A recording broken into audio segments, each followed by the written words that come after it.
sweethearts, welcome back to our channel Pinky's Vlogs. Last time first activity that I do in the morning అని చెప్పేసి ఇలాంటిదే ఒక video పెట్టాను నేను. And అది కూడా చాలామంది కొంచెం చూసారు, నాట్ బ్యాడ్.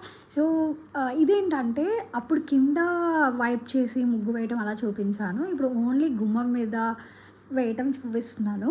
అంటే అది క్లియర్గా ఉందా లేదా అనేది మీరే కమెంట్ చేసి చెప్పాలి. I tried my level best. At the same time Fridays, Tuesdays చాలామంది ఫ్లాష్తో పాటు పసుపు కుంకుమ కూడా పెడతారు. బట్ నాకు తెలియంది ఏంటంటే అది గుమ్మం మీద పెడతారా, కింద వేస్తారా అనేది ఐడియా లేదు. ఇవాళ మమ్మీని ఫోన్లో అడిగేద్దాం. సో దట్ నెక్స్ట్ టైం నుంచి వేసేటప్పుడు కింద వేయాలా పైన వేయాలా మనకు ఒక ఐడియా వచ్చేస్తుంది. సరే ఇవాళ ఫస్ట్ టైం చేయాలనిపించింది, అందుకే చేసేసా. దట్టు గుమ్మం మీద పెట్టేశాను. కింద పెడితే మళ్ళీ మనం స్టాంపింగ్లో అంటే తొక్కేటప్పుడు మంచిది కాదు కదా అని చెప్పేసి సో అలా గుమ్మం మీద పెట్టేసి పెట్టేసి వీడియోని అయితే తీసేసాం. మీరేమనుకుంటున్నారు ఈ వీడియో గురించి? అట్ ద సేమ్ టైం ఈ